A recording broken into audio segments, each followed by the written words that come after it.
मुख्यमंत्री मनोहर लाल ने हरियाणा प्रदेश की सत्ता संभालने के बाद से किसानों के हित में कई अहम फैसले लिए हैं, जिसकी बदौलत प्रदेश का किसान आज मजबूर नहीं मजबूत हो गया है। वहीं सूबे के कृषि एवं किसान कल्याण मंत्री जेपी दलाल भी किसानों की आमदनी बढ़ाने का निरंतर प्रयास कर रहे हैं, जिसके लिए प्रदेश में कई तरह की कल्याणकारी योजनाएं चलाई जा रही हैं और कई तरह की सब्सिडी के तौर पर सीधे किसानों के खातों में पैसा पहुंचाया जा रहा है, जिससे प्रदेश का किसान खुशहाल होता जा रहा है। हरियाणा प्रदेश में किसानों की जोत छोटी होती जा रही है और जरूरत बढ़ती जा रही है। यही वजह है कि हरियाणा सरकार किसानों की आय दोगुनी करने के लिए कार्य कर रही है, जिसके तहत प्रदेश के सभी किसानों की आय 1,80,000 रुपए से ऊपर करने के नाते से कृषि विभाग और बागवानी विभाग की ओर से योजनाएं बनाई जा रही हैं, जिनकी बदौलत हरियाणा में प्रगतिशील किसानों की संख्या बढ़ती जा रही है। मेरा किसान किस प्रकार से खुशहाल बने, कैसे आगे बढ़े, ये बात भी सत्य है कि किसानों की जो जोत है ये बहुत छोटी हो गई है, क्योंकि अपने यहाँ ज़मीन तो जितनी है उतनी है, कुछ ज़मीन हमारे विकास के नाते से, शहरीकरण के नाते से, औद्योगिकरण के नाते से उसमें लग रही है, बाकी ज़मीन जो है वो धीरे धीरे कम हो रही है और आवश्यकता हमारे परिवारों की बढ़ती जा रही है। इसलिए हमारा जो ज़मीन का जो भाग है यानी जोत है वो हमारी बहुत छोटी होती जा रही है। हम ऐसे सब किसानों के परिवारों में भी कम से कम एक परिवार को अपना व्यवसाय करने के लिए सरकार कैसे सहयोग कर सकती है, नौकरी में जाने के लिए कैसे सहयोग कर सकती है, प्राइवेट नौकरी उसको कैसे मिले, उसकी स्किलिंग करा करके उसका जो हुनर विकास करके और कैसे उसको स्वयं रोजगार के नाते आगे हम बढ़ाएं, तो इन बातों पर भी लगे हैं ताकि कोई किसान उसकी आय कम से कम किसान कहलाता है तो एक आदरणीय एक नागरिक के नाते उसका जो स्थान बने। तो हम चाहेंगे कोई किसान बीपीएल के नीचे न रहे, सब किसानों की आय 1,80,000 से ऊपर कैसे हो, इसकी योजनाएं हमारे सभी विभाग मिलकर के बनाते हैं। केंद्र सरकार की योजनाओं का भी हम लाभ उठाते हैं। ऐसे ही एक प्रगतिशील किसान सोमवीर है, जो लोहारू के फरटिया भीमा गांव में कई साल से खजूर की खेती कर रहे हैं, जिसमें वो काफी अच्छा मुनाफा कमा रहे हैं। उन्होंने बताया कि बागवानी विभाग ने उनको खजूर की खेती करने के लिए प्रेरित किया है, जिसके लिए उन्होंने दूसरे राज्यों के टूर भी किए हैं, जहां उन्होंने खजूर की खेती करने के लिए ट्रेनिंग ली है। जिसके बाद उन्होंने खजूर की खेती शुरू की, क्योंकि लोहारू में रेतीली मिट्टी है और रेतीली मिट्टी में खजूर का उत्पादन काफी अच्छे से होता है। उन्होंने बताया कि 2018 में खजूर का एक पेड़ लगाकर देखा था, जिसमें खजूर का उत्पादन काफी अच्छा हुआ। खजूर की जो खेती है ये कहाँ से प्रेरणा मिली, कितने पेड़ लगाए, सरकार से क्या क्या सहायता मिली है?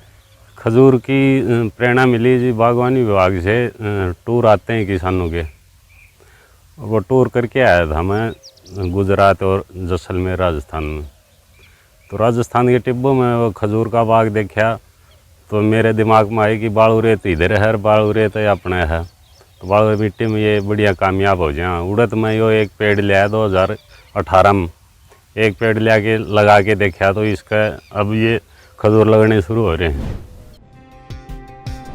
प्रगतिशील किसान सोमवीर बताते हैं कि फिलहाल उन्होंने 1 एकड़ में खजूर के 312 पेड़ लगाए हुए हैं, जिसमें काफी अच्छा उत्पादन हो रहा है। उन्होंने बताया कि खजूर को पानी की जरूरत काफी कम होती है, इसलिए खजूर की खेती शुरू की थी, क्योंकि लोहारू में पानी का स्तर गिरता जा रहा है।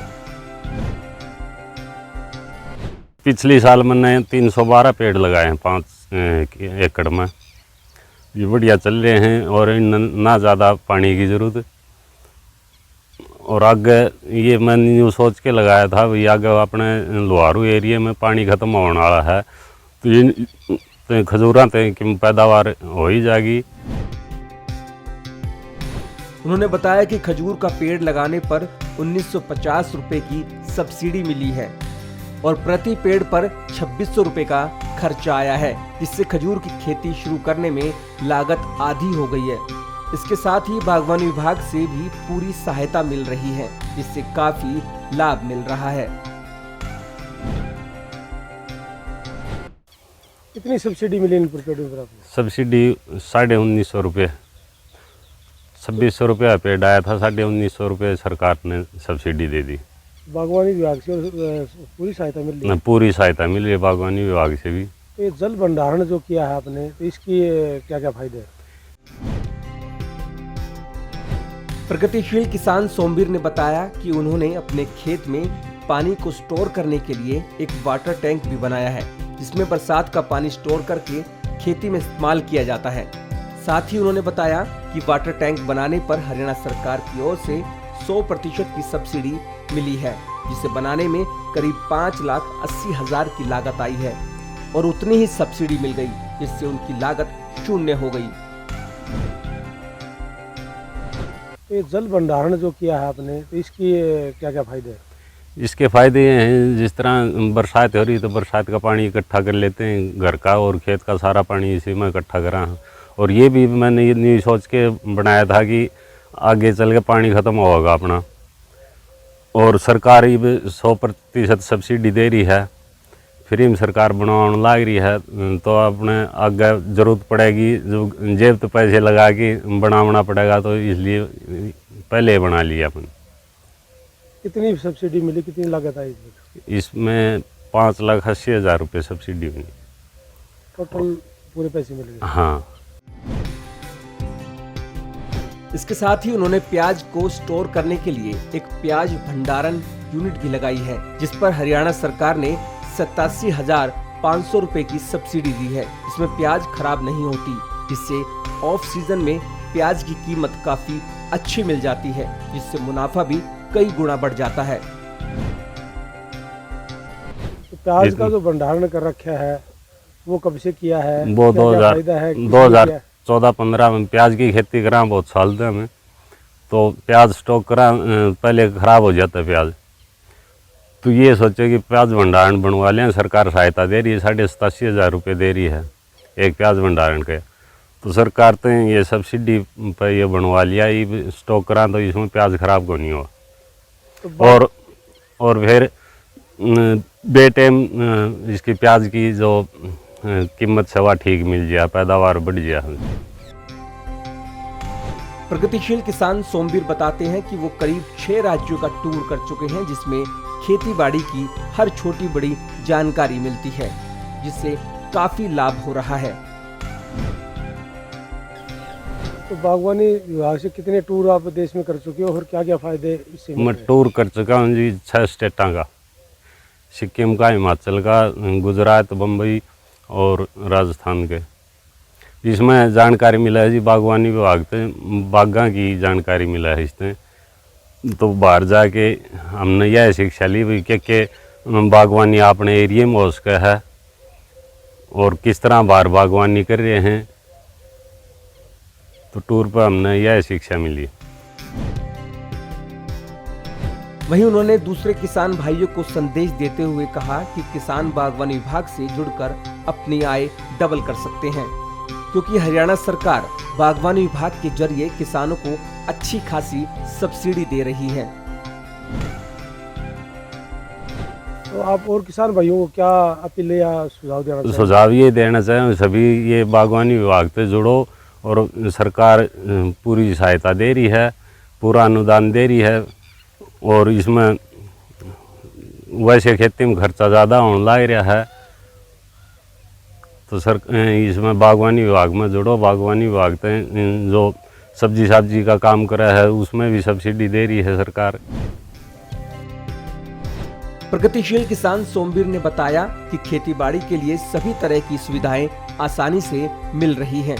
इसके साथ ही उन्हें ड्रिप इरिगेशन पर भी 85% सब्सिडी मिली है, जिससे पानी की काफी बचत हो रही है।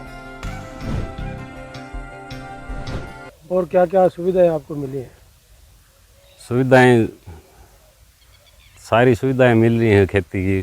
जैसे ड्रिप सिस्टम लगा रखा है आपने, इस पर कितना क्या लागत आई? क्या इस पे जी ये है 85% सब्सिडी थी उस टाइम पर, हमने 2012 तक लगा रखा है।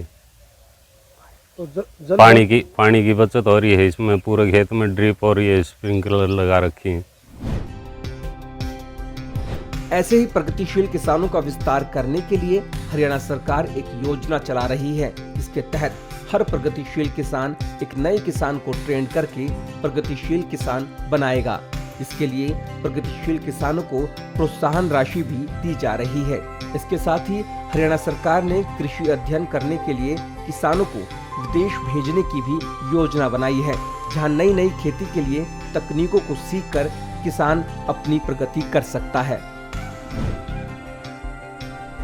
प्रगतिशील किसानों को भी हमने योजना के माध्यम से कैसे उसका विस्तार हो, हर प्रगतिशील किसान एक नए किसान को ट्रेन करके उसको प्रगतिशील बनाए, इस योजना पर भी हम लगे हैं। उसके लिए भी प्रोत्साहन राशि हमने दी है। विदेशों में जाने के लिए ऐसे हमारे किसान बंधु वहाँ जा कर के अध्ययन करके आएँ कि किसानी किस प्रकार से और अच्छी की जा सकती है। इसके लिए भी विदेश भ्रमण की योजना भी हम बना रहे हैं कि कुछ किसान अगर जा कर के अध्ययन करके आना चाहते हैं, उनकी व्यवस्था भी हम कर रहे हैं। अफ्रीकन कंट्रीज़ के साथ हमने बातचीत की, उन्होंने कहा कि हमारे यहाँ ज़मीन बहुत है, अगर आपके किसान हमारे यहाँ ज़मीन लेकर के और खेती करना चाहें तो वो भी हमारा स्वागत करने के लिए तैयार बैठे हैं। ऐसे कुछ किसानों को वहाँ जाने के लिए भी प्रेरित करेंगे। तो मित्रों, किसानों की मदद जितनी हमारे से हो पड़ती है उतनी हम करेंगे। मुख्यमंत्री मनोहर लाल और कृषि एवं किसान कल्याण मंत्री जेपी दलाल किसानों की आय बढ़ाने के लिए हर संभव कार्य कर रहे हैं। फिर चाहे प्रदेश के किसानों को सब्सिडी देना हो या फसलों के नुकसान की भरपाई करना हो, सरकार का हर कदम प्रदेश के अन्नदाताओं की सेवा में उठाया जा रहा है। ऐसे में सरकार की कल्याणकारी योजनाओं से प्रोत्साहित होकर सूबे के किसान परंपरागत खेती छोड़कर बागवानी को अपना रहे हैं और अपनी तरक्की कर रहे हैं।